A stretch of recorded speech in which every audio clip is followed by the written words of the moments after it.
Hello दोस्तों, आप सभी का स्वागत है मेरे यूट्यूब चैनल स्टडी स्टेशन में। सीटेट प्रीवियस ईयर का क्वेश्चन पेपर देख रहे थे। तो सीटेट प्रीवियस ईयर का क्वेश्चन पेपर में हम लोग क्या देख रहे थे, सीडीपी के देखेंगे। सीडीपी के क्वेश्चन देखेंगे जो कि कब का पेपर हुआ था, तो 30/1/2023 को पेपर हुआ था। तो चलिए लोग फटाफट देख लेते हैं। क्वेश्चन नंबर 1 दिया है, विकास एक डैश प्रक्रिया है जिसकी शुरुआत डैश के समय होती है। तो ऑप्शन ए दिया है जीवन भर चलने वाली और गर्भधारण। फिर ऑप्शन बी दिया जीवन भर चलने वाली जन्म। ऑप्शन सी दिया बचपन के दौरान होने वाली गर्भधारण। और ऑप्शन डी दिया बचपन के दौरान होने वाली और जन्म। तो देखिए जो विकास है क्या है, तो जीवन भर चलने वाली प्रक्रिया है। तो जीवन भर चलने वाली प्रक्रिया तो है।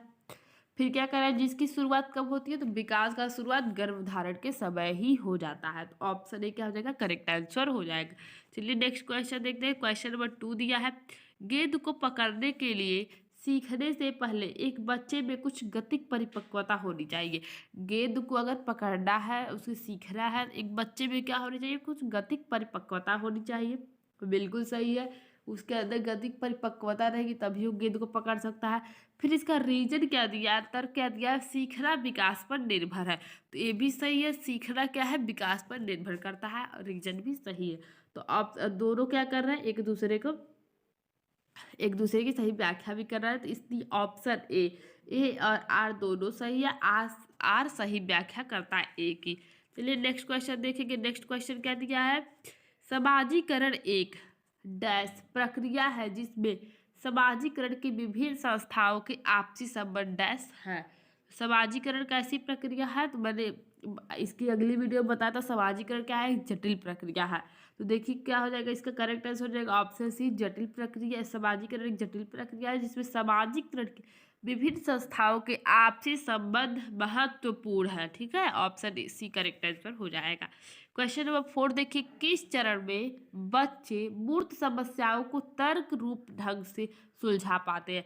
ऐसी कौन सी चरण है, जीन पियाजे के जो सिद्धांत के अनुसार उन्होंने 4 चरण दिए थे, तो कौन सी अवस्था है जिसमें बच्चे क्या करते हैं, मूर्त समस्याओं को तर्कपूर्ण ढंग से सुलझा पाते हैं परंतु उन्हें निगमनात्मक सोच करने में कठिनाई होती है।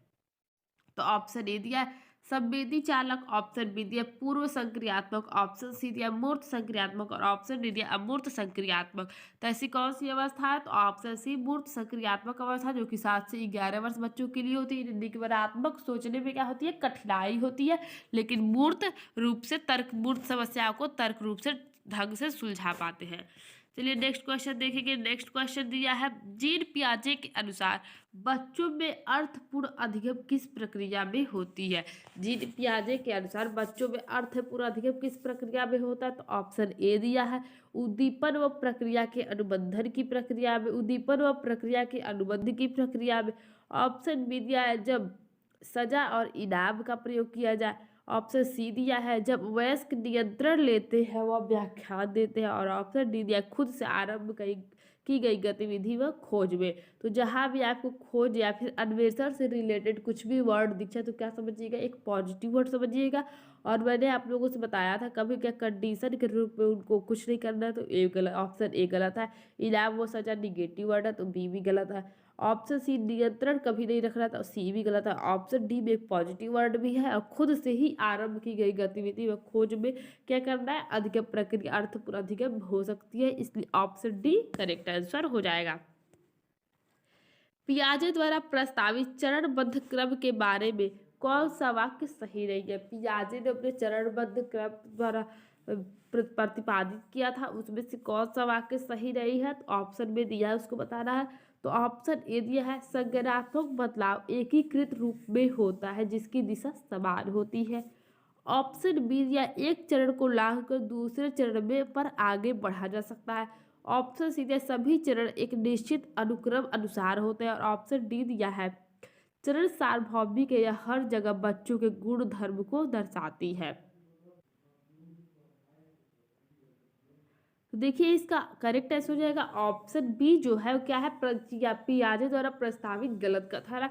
कभी भी एक चरण को लाकर दूसरे चरण में नहीं बढ़ा जा सकता, इसलिए ऑप्शन बी क्या हो जाएगा, गलत हो जाएगा। चलिए नेक्स्ट क्वेश्चन देखेंगे। नेक्स्ट क्वेश्चन दिया है, क्वेश्चन नंबर 7 दिया है, कोहलबर्ग के अनुसार नैतिक विकास के पूर्व पारंपरिक स्तर की क्या विशेषता।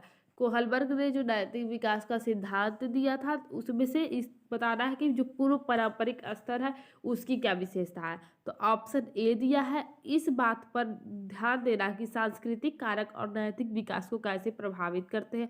ऑप्शन बी दिया, नियमों का पालन व या अवज्ञा या बुरे परिणाम को निर्धारित करना। ऑप्शन सी दिया, व्यक्ति अपने व्यक्ति अपने परिणामों पर ध्यान केंद्रित करने के बजाय दूसरों की अपेक्षाओं को बनाए रखने का प्रयास करता है। और ऑप्शन डी दिया, स्व चुने हुए नैतिक सिद्धांतों का पालन जो सार्वभौमिक हो। तो इसका करेक्ट आंसर क्या हो जाएगा, पूर्व पारंपरिक का क्या विशेषता है, तो ऑप्शन बी, नियमों का पालन या अवज्ञा या बुरे परिणाम से निर्धारित होता है। ऑप्शन बी करेक्ट आंसर हो जाएगा। चलिए नेक्स्ट क्वेश्चन देखते हैं। क्वेश्चन नंबर 8 दिया है, लेव वाइगोस्की के अनुसार बच्चों की संज्ञानात्मक क्षमता पर अपने से अधिक योग्य व्यक्तियों के साथ अंतःक्रिया का क्या प्रभाव पड़ता है। लेव वाइगोस्की है, अगर कोई बच्चा है जिसके संज्ञानात्मक क्षमता पर अगर वो अपने से योग्य व्यक्ति के साथ रहता है, उसके साथ अंतःक्रिया करता है, तो उस बच्चे पर क्या प्रभाव पड़ेगा, तो उन्होंने उसके बारे में बताइए। तो ऑप्शन ए दिया है, कोई प्रभाव नहीं पड़ता। ऑप्शन बी दिया, नकारात्मक प्रभाव पड़ता है। ऑप्शन सी दिया, सुसाधित होती है। और ऑप्शन डी, घटती है। तो अगर आप किसी योग्य व्यक्ति के साथ रहते हैं तो जाहिर सी बात आप क्या होगा, आप आगे ही बढ़ेंगे। तो कोई प्रभाव नहीं पड़ता तो ये गलत हो जाएगा। अगर आप बुरे के साथ रहेंगे तो बुरा प्रभाव पड़ेगा, अगर अच्छे के साथ रहेंगे तो अच्छा प्रभाव पड़ेगा। ऑप्शन बी दिया, नकारात्मक प्रभाव पड़ता है। तो अगर आप अधिक योग्य व्यक्ति के साथ रहेंगे तो कभी भी नकारात्मक व्यवहार नहीं पड़ेगा, सकारात्मक ही पड़ेगा। तो इसलिए बी भी गलत है। और ऑप्शन डी, घटती है, तो कभी भी सकारात्मक विकास घटेगी नहीं अगर आप किसी योग्य व्यक्ति के साथ रहेंगे। तो ऑप्शन डी भी गलत हो जाएगा। ऑप्शन सी, सुसाधित होती है। ऑप्शन सी करेक्ट आंसर हो जाएगा।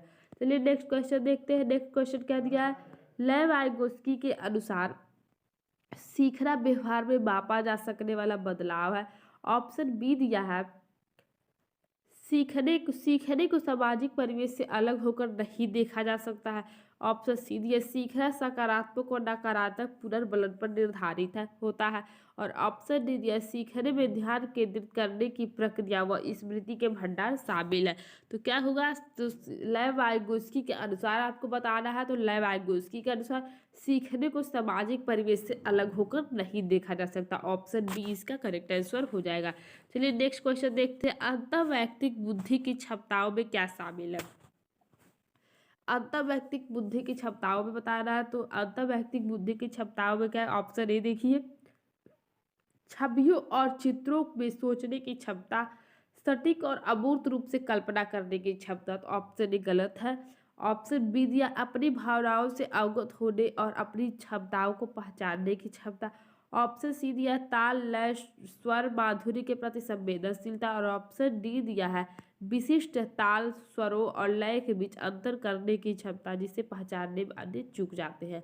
तो ये दोनों क्या हो जाएगा, ये दोनों तो कवि के लिए हो जाएगा, फिर कवि के लिए नहीं, गायक के लिए हो जाएगा। ठीक है। और फिर आपका अगर ऑप्शन बी देखा जाए तो क्या कह रहा है, अपनी भावनाओं से अवगत हो रहे, अपनी क्षमताओं को पहचाने। तो ऑप्शन बी क्या हो जाएगा, करेक्ट आंसर।